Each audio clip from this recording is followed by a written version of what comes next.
2023 vai ser um ano em que o mercado vai enlouquecer, e para te falar bem a real, a gente está nos primeiros dias do ano e o mercado já está enlouquecendo. Nesse cenário eu acredito fielmente que em se tratando de investimentos vão sobreviver os fortes, né? Não literalmente, mas sim os mais preparados, aqueles investidores que têm estratégia clara, entendem o que é o longo prazo, que sabem o que estão fazendo. E enfim, esse vídeo aqui é para te explicar o que vai acontecer em 2023, os riscos do ano de 2023 e principalmente como se tornar um investidor melhor, como estar bem preparado, como tomar boas decisões de investimentos. Se isso interessa para ti, se você já é clubista, deixa o dedo no like, se não é, te inscreve no canal, clica no sininho e comenta aqui abaixo o que você está achando dessa loucura de início de ano. Deixa aqui teu comentário.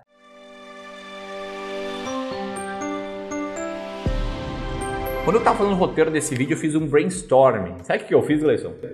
Fiquei pensando o seguinte, quais eventos estão mapeados para esse ano, né? O que está no noticiário econômico como coisas que tendem a acontecer. E assim, num rápido brainstorming, eu encontrei 6 coisas e com certeza tem muito mais, tá? Primeiro, uma expectativa de baixo crescimento econômico. O próprio Banco Central, ele projeta um crescimento abaixo de 1% e isso, infelizmente, é ruim para todo mundo. Embora o projetado de crescimento de 2022, que ainda não foi fechado, né, seja mais legal, seja em 2,9%, a projeção para 2023 é 1%. Isso por um misto de vários pontos, seja internos, seja externos, né, seja economia de outros países no exterior, como Estados Unidos, China, etc. Enfim, esse é só o primeiro ponto. O segundo é a expectativa de inflação mais alta. Embora seja esperado, né, que 2022 feche com inflação de 5,64%, que ainda falta, né, calcular ali o dado de dezembro, a projeção para os anos de 2023, 24 e 25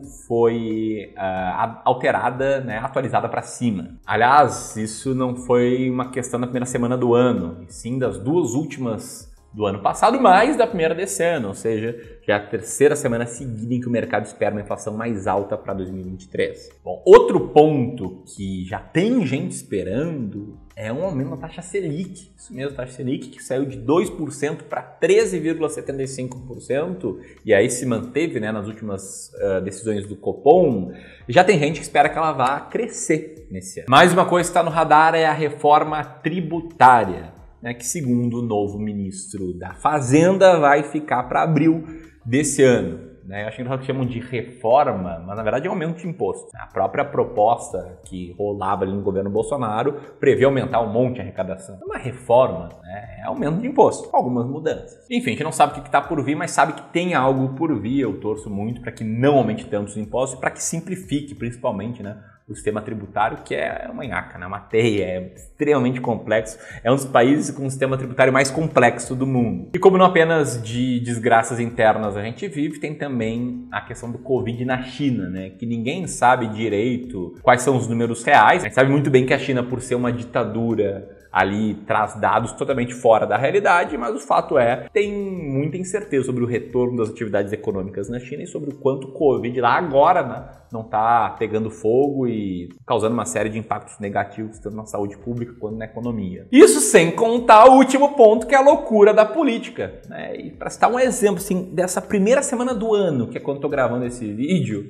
aí teve essa dupla aqui, essa pataquada. O ministro da Previdência, o Carlos Lupe, fez um discurso em que ele se empolgou e falou que, olha, eu não analisei direito a reforma da Previdência que foi feita, mas mesmo sem analisar direito, eu chamo ela de uma anti-reforma e a gente vai mudar tudo e eu vou provar que a Previdência não é deficitária. É algo que qualquer economista sério, qualquer pessoa que tem um mínimo de noção de economia, sabe que a Previdência é deficitária, mesmo com a reforma recente, que deixou ela um pouquinho menos deficitária. E, enfim, ele falou essa bobagem, o mercado panicou e no dia seguinte o Rui Costa, o ministro da Casa Civil, desautorizou o cara. Ele falou, não, esse cara aí tá viajando, a gente não vai mexer na Previdência, não. Enfim, tudo isso tá no radar, sem contar o que não tá previsto, aquela coisa que chega de fora, que ninguém tá prevendo, né, senão eu citaria aqui, e mexe positivo ou negativamente nas coisas. E com isso, o que a gente tem? A gente tem um quadro de projeções para 2023 e 2024, que é assim. O que eu quero te mostrar aqui é uma forma de você entender o que o mercado financeiro espera ver aí para os próximos anos, um negócio chamado Boletim Focus, tá? Procura lá no Google Boletim Focus Banco Central, você vê que toda segunda-feira é publicado um relatório de mercado com a expectativa dos players para vários dados da economia. Aí, dentre esses dados, a gente tem a expectativa para a inflação, para a taxa de câmbio, para o fim da taxa Selic, e aqui a gente pode ver, né, que atualmente o mercado espera uma inflação de 5,31% no final de 2023, um câmbio a 5,27%, mais ou menos estável, e uma taxa Selic mais baixa, aqui no Boletim Focus, né? Tem alguns players específicos que esperam que a taxa Selic vai aumentar. E aí, no próprio Boletim Focus, o pessoal acha que em 2024 e 2025 a gente vai ter inflação sob controle, vai ter taxa de câmbio sob controle, uma taxa Selic mais baixa, espero que eles estejam certos. Essas são as projeções de uma média aí de agentes de mercado. Tem também aquelas famosas projeções para onde vai o Ibovespa no próximo ano, né? Todo ano tem, todo ano quase todo mundo erra e também, né? Possível de saber para onde é que vai a bolsa em um ano. Mas vamos lá, nesse ano as apostas para o Ibovespa, como diz essa manchete aqui do Valor Invest, vão do 8 ao 80. Como assim do 8 ao 80? Te liga só, a Guide espera que a bolsa vai subir quase 50%, enquanto a Genial espera que a bolsa vai ficar no 0 a 0. E aí, entre 0 a 0 e alta de 50%, todo mundo tem o seu palpite, a maioria deles, né, é uma alta de 10 a 15% da bolsa. O que me leva para o seguinte tópico: será que as projeções anuais costumam acertar? E aqui eu trago um problema, né, que não entenda como uma crítica ao resto do mercado, né? Não é para ser um posicionamento arrogante do tipo todo mundo erra e eu não.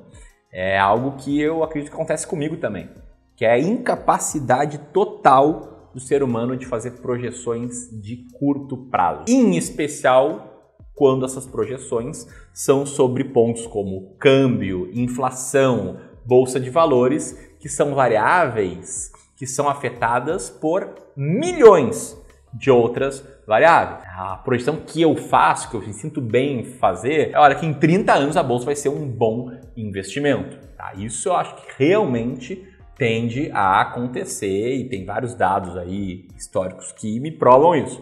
Agora, se a bolsa vai chegar a 130 mil pontos, vai ficar em cento e poucos mil pontos em 12 meses, eu não tenho a menor ideia, e essa galera erra projeções. Vamos dar uma olhadinha aqui no que os caras pensavam que ia acontecer com a bolsa no início do ano passado, tá?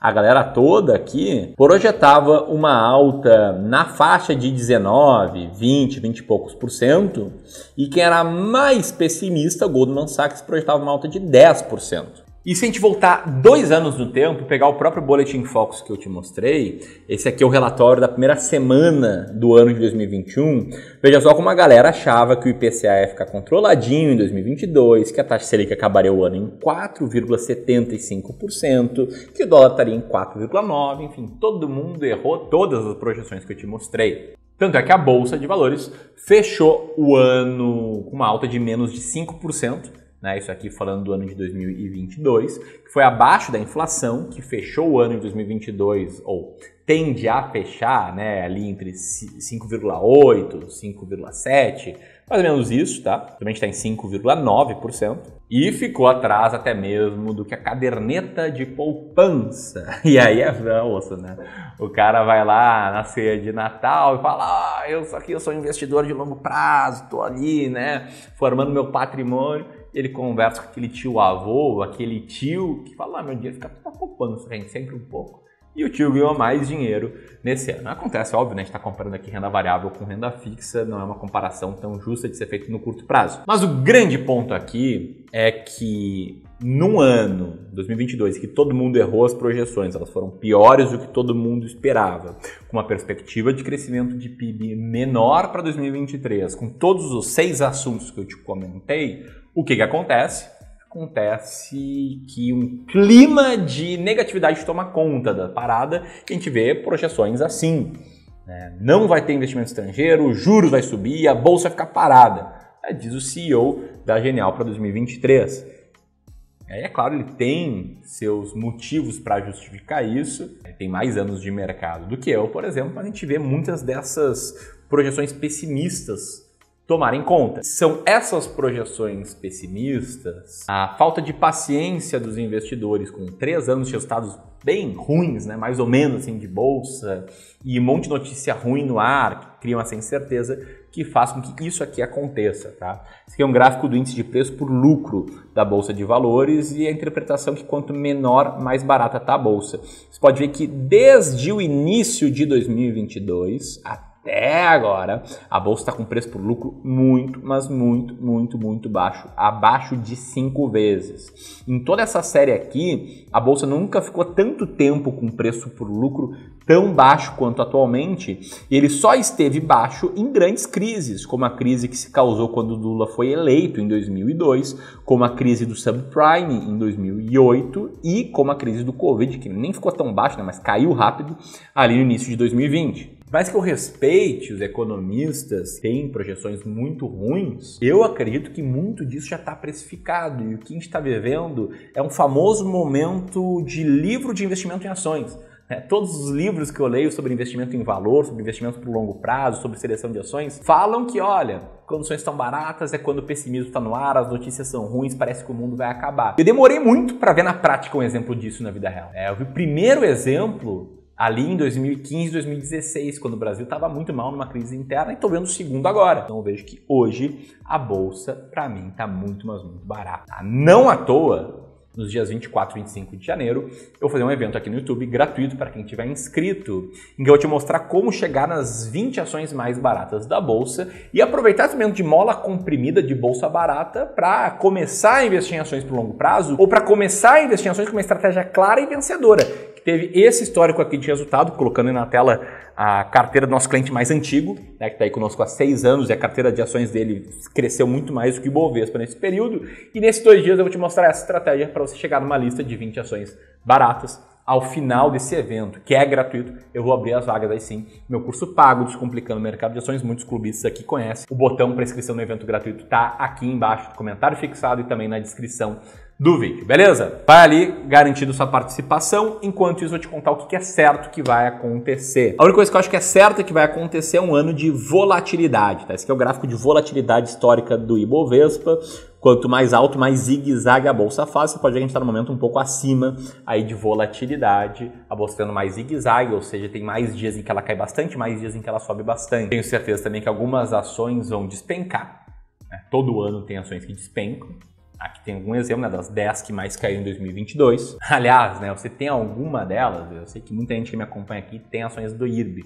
Né? Quem não tinha estratégia, principalmente, foi comprando só porque elas caíram, comenta que você tem uma dessas ações. E deixa eu te contar que eu tenho atualmente Braskem, tá? Que não pegou toda essa queda não, mas a gente foi comprando ao longo de 2022. E assim como algumas vão despencar, outras vão crescer. Todo ano, por pior que seja o ano para a bolsa, tem empresas que se destacam, tem ações que estavam muito baratas e deixam de estar tão baratas, né, com a cotação crescendo. E aí, nesse caso aqui, a gente tem alguns destaques, né, em 2022, com ações da Domo, que a gente teve uma parte do ano, Cielo, PetroRio, BB Seguridade, M. Dias Branco, Kepler e Mills. Mas o grande ponto que importa para ti é como aumentar suas chances de ganhar dinheiro nesse cenário. Tá? Como é que você faz para ganhar dinheiro nesse cenário? Para mim, começa por entender que existem apenas 2 variáveis. Primeiro, aquelas que estão sob seu controle, que é entender qual é a composição ideal da sua carteira de investimento, que é ter disciplina em fazer aportes, colocar dinheiro para investir todos os meses, que é buscar selecionar ações seguindo uma estratégia clara. Não precisa ser a minha, mas ter uma estratégia clara, não seguir diquinhas. E tem também